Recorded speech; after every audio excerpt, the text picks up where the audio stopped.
اعوذ باللہ من الشیطان الرجیم بسم اللہ الرحمن الرحیم ومن اہل الكتاب من ان تأمنه بقنطار يؤده إليك ومنهم من ان تأمنه بدينار لا يؤده إليك إلا ما دمت عليهم قائما ذلك بأنهم قالوا ليس علينا في الأميين سبيل ويقولون على الله الكذب وهم يعلمون صدق الله العظيم اللهم صل على سيدنا ومولانا محمد وعلى آل سيدنا ومولانا محمد وبارك وسلم وصلی علیہ۔ معزز و محترم سامعین، گزشتہ درس قرآن میں اہل کتاب کے احوال اللہ تعالیٰ نے بیان فرمائے،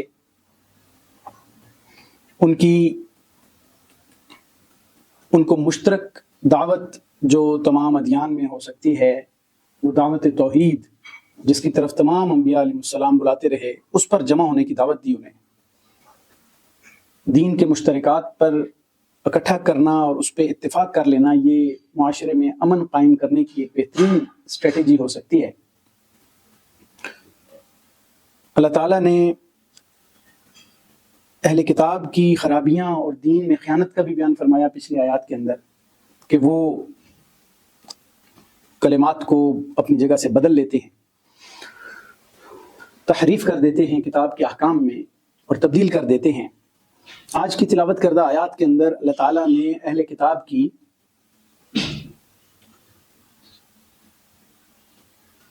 لین دین کے اندر خیانت کا تذکرہ کیا ہے، معاملات کے اندر خیانت کی بات کی ہے، کہ ان کا جو لوگوں کے ساتھ تعامل ہے، انٹریکشن ہے، لین دین ہے، وہ اس کے اندر بھی گڑبڑ کرتے ہیں۔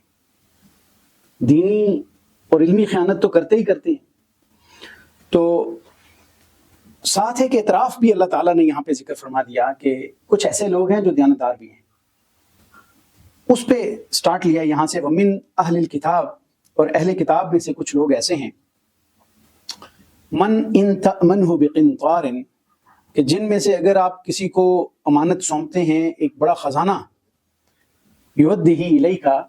تو وہ آپ کو پورے کا پورا واپس لوٹا دیتے ہیں۔ یعنی امانت آپ انہیں دیں گے، وہ پورے کا پورا واپس لوٹا دیں گے۔ یعنی یہ ان اہل کتاب یہودی لوگوں کا ذکر کیا گیا کہ جو یا تو سلیم الفطرت تھے اور بعد میں ایمان لے آئے، جیسے عبداللہ بن سلام رضی اللہ تعالیٰ عنہ یہودیت کے اندر سے اسلام میں آئے ہیں، تو اسلام لانے کے بعد تو ان کی وہ جو نیک طینت اور نیک فطرت تھی وہ اور زیادہ چمک اٹھی، اور اس کے اندر اور زیادہ امپرومنٹ آئی، اور وہ دیانتداری کے اندر اور اوپر لیول پہ چلے گئے۔ یا کچھ ایسے لوگ جو مسلمان تو نہیں ہوئے لیکن یہودی ہی ہیں، وہ ان کے اندر بھی کئی دیانتدار لوگ جو تھے، ان کا اعتراف کیا، تذکرہ کیا۔ اسلام بڑا براڈ مائنڈڈ دین ہے کہ وہ کسی کی اچھائی کو صرف اس وجہ سے برائی قرار نہیں دیتا کہ وہ غیر مذہب ہیں یا ہمارے مذہب اور مسلک کے نہیں۔ یہودیوں کی اچھائی کا اعتراف کیا کہ اس کو جو اللہ تعالیٰ نے جو خوبیاں کوئی ہیں ان کو، تو اللہ تعالیٰ نے ان کا جو بھی اجر دینا ہے آخرت میں، ان کے عذاب میں کمی آئے گی یا کچھ بھی ہوگا تو اس کا ذکر کر دیتا ہے اسلام۔ یہودیوں کے ان لوگوں کے حوالے سے کہا کہ جو اچھے ہیں ان کا ذکر کیا اور ان کی خوبیوں کا ذکر کر دیا کہ بعض بڑے دیانتدار ہیں، امانت دار ہیں۔ لیکن دوسرے لوگ، وَمِنْهُمْ مَنْ إِنْ تَأْمَنْهُ بِدِينَارٍ، ان میں سے کچھ ایسے ہیں جن کو اگر آپ ایک دینار اور ایک اشرفی بھی دیتے ہیں، لا یؤدہ الیک، تو وہ امانت آپ کو واپس نہیں لوٹاتے، آپ کو آپ کا مال واپس نہیں لوٹاتے، الا ما دمت علیہم قائما، مگر یہ کہ آپ ان پر کھڑے رہیں، جب تک سر پہ کھڑے نہ رہیں وہ آپ کے پیسے واپس نہیں کرتے، آپ کی کوئی چیز واپس نہیں کرتے۔ بددیانتی اور خیانت ان کی رگوں میں گھس چکی ہے، یعنی ان کی یہ حالت ہے۔ یہ اللہ تعالیٰ نے ان کو ایکسپوز کیا کہ یہ ان لوگوں کے یہ حالات ہیں، ان سے بچنا ہے آپ نے۔ یعنی گویا کہ یہ اس میں ممانعت آ گئی کہ ان کے ساتھ انٹریکشن سے باز رہیں۔ گویا کہ جب وہ کوئی امانت لیتے ہیں، ان کو کوئی امانت دے دی جائے تو وہ اس امانت کو لوٹانے کی بجائے وہ مال ہضم کرنے کی کوشش کرتے ہیں۔ ایسا کیوں ہے کہ آپ کو اپنے مال کی نگرانی کرنی پڑے، ہر وقت پیچھا کرنا پڑے، امانت نہ لوٹانا، اس کی کیا وجہ ہے؟ یا کوئی ویسے مال مل جائے تو اس کو ہڑپ کرنے کی کوشش کرتے ہیں، مسلمانوں کا مال مل جائے۔ ذالک بانہم قالوا، یہ اس وجہ سے ہے کہ انہوں نے کہا لیس علینا فی الامیین سبیل،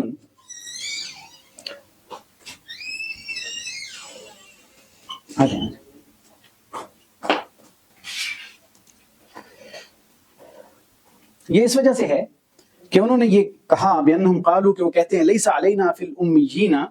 سبیل، کہ ہمارے لیے ان امیین یعنی غیر عربی لوگوں کے مال کو لینے میں کوئی حرج کی بات نہیں ہے، ہم پر کوئی جرم نہیں ہے، کوئی مواخذہ نہیں ہے۔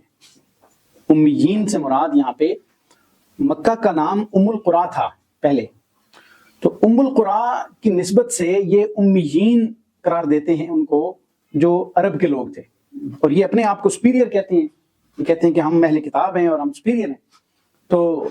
اصل ہم ہیں اور یہ امیین ہیں، یہ عام لوگ ہیں اور عربی لوگ، تو ان کے بارے میں کہتے ہیں کہ ان کا مال اگر لے لیا تو کوئی حرج کی بات نہیں ہے، ہم پر کوئی حرج اور کوئی پکڑ اور مواخذہ نہیں ہے، ہمارے خلاف کوئی کارروائی نہیں ہو سکتی، یہ وہ کہتے ہیں۔ اور اس کو وہ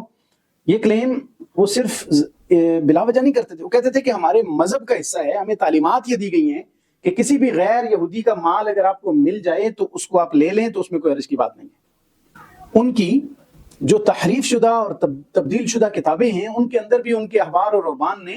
یہی کچھ لکھا ہوا تھا، انہوں نے یہ اس میں واضح طور پہ لکھا ہوا ہے کہ اگر کوئی اسرائیلی کسی غیر اسرائیلی کا مال لے لے تو کوئی حرج کی بات نہیں ہے، چرا لے تو کوئی حرج کی بات نہیں ہے۔ تلمود کے اندر یہ ساری باتیں لکھی، وہ کہتے ہیں اسرائیلی کے لیے غیر اسرائیلی کا مال لے لینا، اٹھا لینا ضروری ہے، اگر مال کوئی پڑا ہوا ملے اسرائیلی کا ہو تو اعلان کرو کہ کس کا ہے جی، یعنی اگر یہودیوں میں سے کسی کا مال ہے تو کہیں گے اعلان کر دو کس کا ہے، لے اس کو دے دو، لیکن اگر وہ علاقہ اسرائیلی نہیں ہے، اسرائیلی لوگوں والا نہیں ہے، تو وہ اعلان کرنے کی ضرورت نہیں ہے، وہ اس کے لیے جائز ہے۔ اس کے جو ربی اسماعیل جو ہے وہ لکھتا ہے کہ اگر کوئی ایسا کیس آ جاتا ہے کسی قاضی کے پاس، اسرائیلی قاضی کے پاس، جس میں مدعی جو ہیں وہ اسرائیلی اور غیر اسرائیلی ہو، تو کسی بھی طرح فیور دے کے اسرائیلی کو جتوانا ہے، یہ ان کی عدالتوں کا معیار، یعنی جن لوگوں نے چیزوں کو تبدیل کیا اور یہودیت کی تعلیم میں ڈالا، ان کی مینٹلٹی دیکھیں آپ، ان کے عدل اور انصاف کو دیکھیں کہ اگر کیس میں دو بندے ہیں، ایک اسرائیلی ایک غیر اسرائیلی ہے، تو کسی بھی طرح اسرائیلی کو جتوانا ہے۔ اگر اسرائیلی قانون میں اس کو فیور ملتی ہے تو کہو جی کہ یہ اسرائیلی قانون کے مطابق یہ بندہ حق پہ ہے، اور اگر غیر اسرائیلی لوگوں کے قانون کو پڑھو یعنی اسلامی قانون کے مطابق کوئی سپورٹ اس کو ملتی ہے تو کہو جی تمہارے قانون کے مطابق اس کو سپورٹ مل رہی ہے، اور اگر دونوں کے قانون میں اس کو سپورٹ نہیں مل رہی ہے، تلمود کے الفاظ ہیں، دونوں کے قانون میں اس کو سپورٹ نہیں مل رہی، تو پھر کسی بھی طریقے سے دھونس دھاندلی کر کے اس کو جتوانا ہے، اس کی سپورٹ کرنی ہے، اس کو کامیاب کرنا ہے، اسرائیلی کے حق میں فیصلہ دینا ہے، یہ عدل اور انصاف ہے۔ اس طرح کی کسی کا مال چرا لینا یا وہ چیز اس کو عمومی طور پہ امانت رکھی ہے تو اس کو دبا جاؤ، یہ انہوں نے جائز قرار دیا۔ یہ اس کا ذکر ہوا کہ اگر ان کے پاس آپ ایک دینار بھی امانت رکھتے ہیں لا یؤدیہ الیک، وہ آپ کو واپس نہیں لوٹاتے الا ما دمت علیہ قائما، مگر آپ اس پہ کھڑے رہیں نگران بن کے اور اس کی نگرانی کرتے رہیں۔ جبکہ اس کے مقابلے میں اسلام کی تعلیمات کیا ہیں؟ اسلام یہ کہتا ہے کہ اگر تو جنگ ہو رہی ہے، حربی کافر، دیکھیں اسلام نے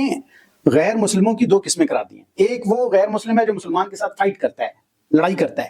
جنگ کرتا ہے، جنگ کے دوران اگر کسی کافر کا کوئی مال ہے، حربی کافر کا، وہ اگر اس کو بگا دیا، لے لیا، اس کو مال غنیمت قرار دیا، وہ جائز قرار دیا۔ جو ذمہ کافر ہے، غیر مسلم ہے لیکن مسلمانوں کے ذمہ میں ہے، اس نے ایگریمنٹ کیا ہوا ہے، وہ مسلمانوں کی پناہ میں رہ رہا ہے، ٹیکسز دیتا ہے، جزیہ ادا کرتا ہے، تو اسلام کہتا ہے کہ کافر کا مال اور مسلمان کا مال برابر ہے۔ کسی مسلمان کو حق حاصل نہیں کہ وہ کسی کو نان مسلم سمجھ کے اس کے مال سے کوئی چرا لے، چھپا لے، یا اس میں سے کوئی دبا لے، اس کی امانت میں خیانت کرے۔ اگر اس کا کوئی مال چرائے گا، مسلمان کو بھی اس کی سزا ملے گی۔ ایسا نہیں ہے کہ مسلمان کسی کافر کا مال چرا لے، اسلام تو عدل کا دین ہے نا۔ ایک جنگ میں کچھ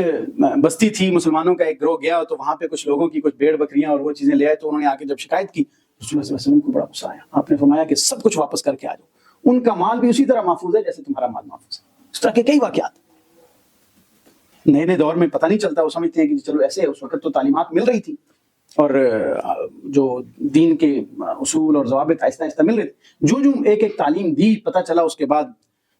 بلکہ حضرت نبی کریم صلی اللہ علیہ وسلم کا بھی معمول تھا، حضرت ابوبکر رضی اللہ عنہ کا بھی معمول تھا کہ جب جنگ روانہ کرتے تھے، لشکر روانہ کرتے تھے، اسپیشل ہدایات دیتے تھے، بچوں کو نہیں مارنا، بوڑھوں کو نہیں مارنا، عورتوں کو نہیں مارنا، کھیتیاں نہیں جلانیاں، ان کے جو عبادت گاہیں ہیں ان کو نہیں جلانا، ان کے مذہبی پیشواؤں کو نہیں مارنا، ان کے پھلدار درختوں کو نہیں کاٹنا، فصلوں کو جلانا نہیں ہے، ان کا مال تمہارے لیے، مطلب کچھ چیزوں کو اس طرح پروٹیکٹ کیا۔ ہاں جو آ کے لڑائی کرتا ہے، جنگ کرتا ہے، اس کے بعد جو اس کا مال حاصل ہوا صرف اس کی اجازت دی، کیونکہ وہ تو جنگ کا ایک حصہ ہے کہ جب جنگ میں فتح حاصل کرتی ہے فوج تو باقی مال غنیمت ملتا ہے۔ اسلام میں ابتدائی دنوں میں تو یہ نہیں تھا، پھر اللہ تعالیٰ نے اس کو جائز قرار دیا، سورہ انفال میں اس کا تفصیلی تذکرہ ملتا ہے۔ تو اسلام تو ایسی تعلیمات دیتا ہے کہ کسی کا مال، اور عدل و انصاف کی بات، رسول اللہ صلی اللہ علیہ وسلم کے پاس کیسز آتے ہیں، ایک بظاہر مسلمان جو منافق تھا اندر سے، اور ایک یہودی کا کیس آتا ہے، رسول اللہ صلی اللہ علیہ وسلم یہودی کے حق میں فیصلہ کر دیتے ہیں، یہودی کو حق پہ سمجھتے ہوئے فیصلہ کر دیتے ہیں، اور پھر اس کے بعد وہی بندہ لے کے اس کو حضرت عمر کے پاس چلا جاتا ہے، حضرت عمر رضی اللہ تعالیٰ عنہ کو وہ بتاتے ہیں، تاکہ وہ ان کے ذہن میں یہ تھا، اس منافق کے ذہن میں، کہ حضرت عمر جو ہے نا یہ سخت ہیں ذرا کافروں کے معاملے میں۔ تو جب دونوں نے اپنی رداد سنائی تو یہودی نے ایک بات کہی کہ ایک بات سن لیں کہ اس حوالے سے آپ کے نبی حضرت محمد صلی اللہ علیہ وسلم میرے حق میں فیصلہ فرما چکے ہیں۔ انہوں نے فرمایا اچھا فیصلہ فرما چکے ہیں؟ انہوں نے فرمایا ویٹ کریں ادھر۔ اندر گئے، تلوار لے کے آئے اور اس منافق کا سر اڑا دیا۔ یہ واقعہ بڑا طوفان کھڑا ہوا کہ اب قصاص اور دیت کی بات چل پڑی، لیکن انہوں نے رسول اللہ صلی اللہ علیہ وسلم کے فیصلے سے مخالفت کرنے والے شخص کو برداشت نہیں کیا، اور یہودی کے فیصلے، یہودی کے حق میں ہوئے فیصلے کے بارے میں جو نبی پاک صلی اللہ علیہ وسلم کا فیصلہ تھا، ان کی تو مجال بھی نہیں تھی کہ اس فیصلے کے خلاف کرتے۔ تو بعد میں بھی ہمیشہ مسلمانوں کی عدالتیں اس بات کا ثبوت پیش کرتی رہی ہیں کہ وہ عدل اور انصاف بلا تفریق رنگ و نسل، بلا امتیاز مذہب اور ملت عدل فراہم کیا جاتا ہے۔ آج کی عدالتوں کے لیے بھی ہمارے اولین دور میں عدالتی نظائر اور مثالیں یہ رول ماڈل کے طور پہ ہیں، اگر کوئی اختیار کرے تو۔ آج کے جو ججز حضرات ہیں، جب وہ اپنے ضمیر کو بیچ دیتے ہیں، یا وہ پیسے لے لیتے ہیں، یا وہ مکا کر لیتے ہیں، یا وہ انصاف کو فروخت کر دیتے ہیں، تو کل قیامت والے دن رسول اللہ صلی اللہ علیہ وسلم کو کیا منہ دکھائیں گے؟ اسلام کا عدل تو ان اللہ یأمر بالعدل والاحسان، اللہ تعالیٰ حکم دیتا ہے عدل کا اور احسان کا۔ ولا یجرمنکم شنآن قوم علی الا تعدلوا، کسی قوم کی دشمنی تمہیں اس بات پہ آمادہ نہ کر دے کہ تم عدل نہ کرو۔ اعدلوا هو اقرب للتقوی، عدل کرو یہ تقوی کے زیادہ قریب ہے۔ عادل حکمران کو،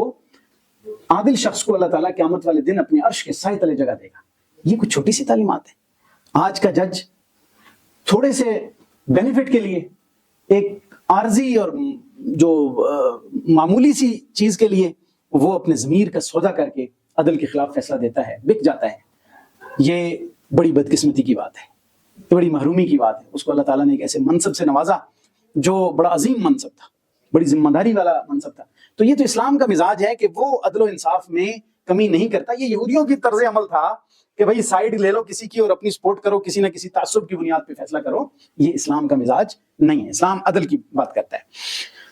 وَيَقُولُونَ عَلَى اللَّهِ الْكَذِبَ، یعنی یہ جو بات کرتے ہیں کہ ہمارے مذہب کا حصہ ہے، ہمیں تعلیمات ملی ہیں، تو یہ اللہ پر جھوٹ باندھتے ہیں۔ اللہ نے تو ایسی کوئی تعلیم نہیں دی کہ تم اس طرح جو ہے وہ طرفداری کا مظاہرہ کرو یا تعصب کا مظاہرہ کرو۔ وَهُمْ يَعْلَمُونَ، وہ جانتے ہیں کہ وہ غلط بات کر رہے ہیں، لیکن وہ کہتے ہیں جی ہمیں تو تعلیمات ملی ہیں ایسی۔ انہیں پتہ ہے کہ یہ تحریف شدہ تعلیمات، کسی عالم مفتی نے، ان کے احبار روحان نے لکھا ہے تو غلط لکھا ہے، انہیں پتہ ہے۔ بھلا کیسے یہ بات ٹھیک ہو سکتی ہے؟ بلکہ یہ ہے کہ من اوفی بعہدہ واتقی، اللہ تعالیٰ کا حکم تو یہ ہے کہ من اوفی بعہدہ، جو اپنا وعدہ پورا کرتا ہے، جس نے اپنا وعدہ پورا کیا، ایفائے عہد کیا، کوئی بات کی، اس کا وعدہ، اس میں وعدہ کیا، وعدہ پورا کر لیا، یعنی امانت رکھی ہے، پیچھے امانت کی بات ہو رہی ہے نا، امانت بھی تو ایک وعدہ ہے کہ ٹھیک ہے جی میں آپ کی امانت آپ کو واپس لوٹاؤں گا۔ کوئی بھی وعدہ کیا، یا ان سے بھی اللہ تعالیٰ نے وعدے لیے ہوئے تھے کہ بھئی تم نے جو ہے وہ جو بھی نبی آئے گا اس کی اطاعت کرنی ہے، فرما برداری کرنی ہے۔ رسول اللہ صلی اللہ علیہ وسلم کی پیشن گوئیاں موجود تھی، نماز قائم کرنے کا وعدہ لیا ہوا تھا، عدل قائم کرنے کا وعدہ لیا ہوا تھا۔ تو فرمایا من اوفی بعہدہ واتقی، اور تقوی اختیار کرے، اپنے آپ اپنی اصلاح بھی کر لے، صحیح رستہ اختیار کرے اور صحیح راہ پہ چلتا رہے، متقی بن جائے۔ فإن اللہ یحب المتقین، بے شک اللہ تعالیٰ متقین کو پسند کرتا ہے۔ اللہ تعالیٰ نے تو یہ تعلیمات نہیں دی، اللہ تو کہتا ہے کہ وعدہ پورا کرو، ایسے لوگوں کو اللہ پسند کرتا ہے۔ اور تم کہتے ہو کہ ہمیں وعدہ خلافی کا حکم دیا گیا ہے، یا کسی کا مال دبانے کا جو ہے نا وہ ہمیں تعلیم دی گئی ہے مذہبی۔ ان الذین یشترون بعہد اللہ، بے شک وہ لوگ جو بیچ دیتے ہیں اللہ تعالیٰ کے وعدہ کو، اللہ تعالیٰ کے عہد کو توڑ دیتے ہیں۔ یشترون کا لفظ اس لیے لگایا کہ اس سے کوئی منفعت لیتے ہیں، بینیفٹ لیتے ہیں، جیسے خرید لیتے ہیں نا، پیسے لے کے تو اللہ کا وعدہ توڑ دیا۔ تو یشترون بعہد اللہ، اللہ کے وعدے کو وہ توڑ دیتے ہیں، بیچ دیتے ہیں۔ وَأَيْمَانِهِمْ، اور اپنی قسموں کو توڑ دیتے ہیں، اس پہ بھی پیسہ لے لیا. اللہ تعالیٰ سے وعدہ کیا تھا کہ بھئی جو نبی بعد میں آئیں گے ہم ان کی تائید اور نصرت کریں گے, ہم ان پر ایمان لائیں گے, ان کے معاون بنیں گے, ساتھ دیں گے, لیکن اس ساتھ دینے کو وہ چھوڑ گئے, وعدہ توڑ دیا. تو وہ ایمانی قسمیں توڑ دیں. ثمنا قلیلا, جو بڑی معمولی سی رقم کے بدلے وہ خرید لیتے ہیں, بیچ دیتے ہیں. معمولی سی رقم اس لیے قرار دی کہ اللہ کے دین کے مقابلے میں آپ اربوں روپے بھی لے لیں تو وہ معمولی سی رقم ہے, اس کی کیا حیثیت ہے. جہاں بھی یہ بات آئی نا, ثمنا قلیلا کی بات آئی ہے کہ ہر ایک کا ریٹ تو اپنا ہوتا ہے نا دین بیچنے کا. وہ جتنا مہنگا بھی بیچے گا تو اسلام اور قرآن کہتا ہے کہ وہ ثمنا قلیلا ہے, چند دنوں کی میل نکل جائے گی. وہ ثمنا قلیلا, تھوڑی سی قیمت, معمولی مول. اولئک, ایسے لوگوں کے لیے جو اپنا وعدہ توڑ دیتے ہیں. بنی اسرائیل کی ان خواستوں کا ذکر کیا جو انہوں نے وعدے توڑ کر اور اپنی قسمیں توڑ کر وہ انہوں نے جو مظاہرہ کیا. فرمایا اولئک لا خلاق لهم فی الآخرہ, یہ ایسے لوگ ہیں کہ ان کے لیے آخرت میں کوئی حصہ نہیں ہے. یہ تو کہتے ہیں نا کہ ہم یہودیوں کا ویسے جو مائنڈ سیٹ تھا نا, وہ کہتے تھے کہ نحن ابناء اللہ واحباؤہ, ہم اللہ کے بیٹے ہیں اور اللہ کے پیارے ہیں. یہ ان کا مائنڈ سیٹ تھا. اس لیے ہمارے لیے کوئی مسئلہ نہیں ہے, کچھ چیزیں گڑبڑ کر لیں تو کوئی مسئلہ نہیں, قریبی ہے نا. دوسری بات کہتے تھے اگر کچھ ہوا بھی, تھوڑا بہت کوئی مسئلہ ہوا یا ہمارے کوئی گناہ شنا ہوئے تو لن تمسنا النار الا ایام معدودات, ہمیں تو آگ نے چھونا ہی نہیں ہے, اگر کچھ ہوا بھی تو تھوڑے سے دن چاندے کمیں جو ہے نا کوئی سزا ملے گی. تو اللہ نے فرمایا کہ اگر یہ حالت رہی تو فرمایا کہ لا خلاق لهم فی الآخرہ, یہ تو غلط فہمی ہے ان کی. کردار دیکھو, عمل دیکھو اور توقعات دیکھو. فرمایا لا خلاق لهم فی الآخرہ, آخرت کے اندر کوئی حصہ شصہ نہیں ہے. جس امید پہ تم بیٹھے ہو کوئی حصہ نہیں ہے. ولا یکلمہم اللہ, اور اللہ تعالیٰ تو ان سے بات چیت بھی نہیں کرے گا, اللہ تعالیٰ تو ان سے کلام بھی نہیں کرے گا. ولا ینظر الیہم, اور نہ ہی ان کی طرف رحمت کی نگاہ سے دیکھے گا. اللہ تعالیٰ تو ان پر نظر بھی نہیں کرے گا, ان کو دیکھے گا بھی نہیں. یوم القیامت, قیامت والے دن, ولا یزکیہم, نہ ہی ان کے ان گناہوں کو جو یہاں پہ وہ آلودگیاں اور گناہ لے کے جا رہے ہیں, اللہ تعالیٰ نہ ہی ان سے پاک کرے گا. وہ اس میں ڈوبے ہوئے ہوں گے, اور جب گناہ کر کے وہ جا رہے ہیں اور گناہ کے ساتھ وہ آگے پہنچیں گے اور ناپاکی کی حالت میں پہنچیں گے, ان گناہوں کی آلودگیاں لے کے پہنچیں گے, تو اللہ تعالیٰ وہاں پہ تو پاک نہیں کرے گا انہیں. وَلَهُمْ عَذَابٌ عَلِيمٌ, اور ان کے لیے دردناک عذاب ہے, یعنی اس المناک قسم کے عذاب کہ وہ مستحق ہیں, اللہ تعالیٰ نے ان کے لیے بتا دیا. اسی طرح جو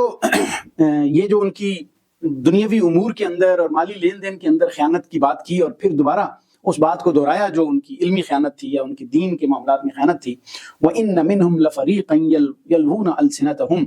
ان میں سے ایک گروہ ایسا ہے کہ جو اپنی زبانوں کو مروڑ مروڑ کر بالکتاب, کتاب کو پڑھتے ہوئے اپنی زبانوں کو مروڑ مروڑ کے وہ بات کرتے ہیں. لِتَحْسَبُوهُ مِنَ الْكِتاب, تاکہ آپ گمان کریں کہ یہ کتاب کی بات ہے. یعنی انہوں نے نئی چیزیں اپنی طرف سے لکھ دی تھی, جہاں ان کی مزاج اور طبیعت میں وہ چیز نہیں آتی تھی وہاں لفظ بدل دیتے تھے,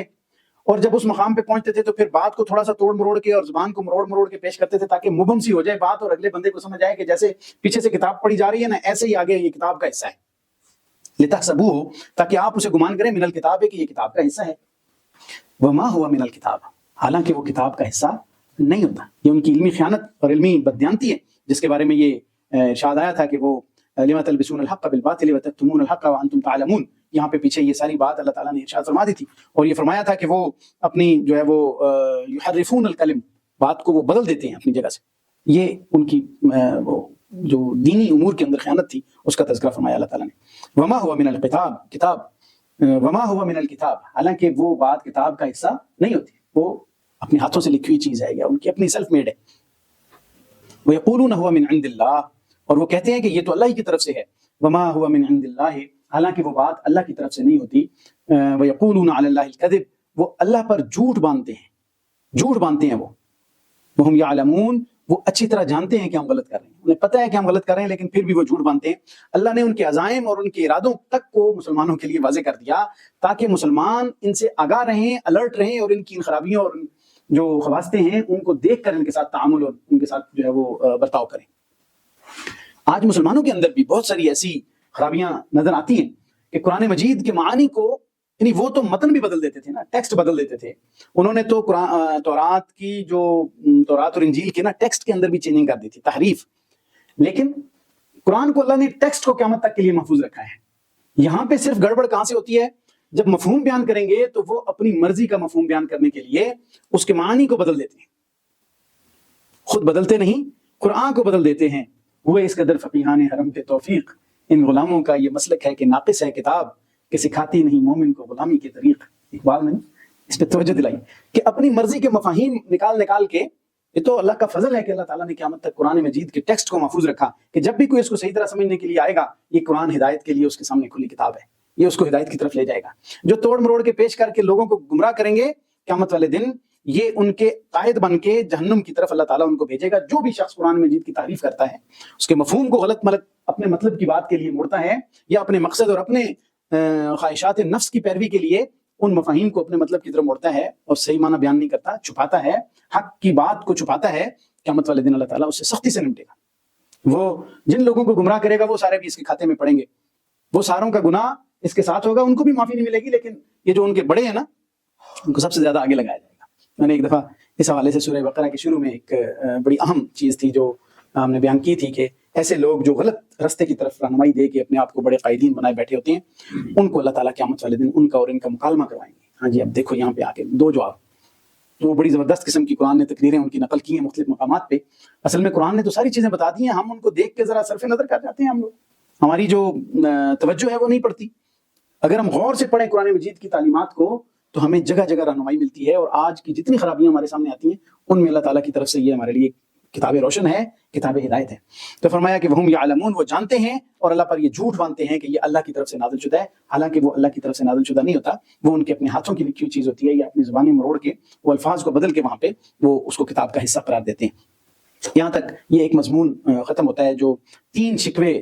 جو تین شبہات تھے نا اس کے نصارہ کے، وہ یہاں تک مکمل ہوتے ہیں۔ آگے یہاں سے آگے چوتھا شبہ جو ہے وہ شروع ہوتا ہے کہ جو ان نصارہ نے، نجران کے عیسائیوں نے رسول اللہ صلی اللہ علیہ وسلم کے سامنے پیش کیا تھا، یہ یہاں سے آگے انشاءاللہ اس کا ذکر ہوگا۔ تین شبہات کے جوابات پچھلی جو آیات ہیں ان میں ذکر ہو چکے، جو اپنے اپنے مقام پر میں نے بیان کیے ہیں۔ اللہ تعالیٰ سے دعا ہے کہ اللہ تعالیٰ قرآن مجید کی سمجھ نصیب فرمائے، اس کے احکام پہ عمل کرنے کی توفیق عطا فرمائے۔ وآخر دعوانا ان الحمد للہ رب العالمین۔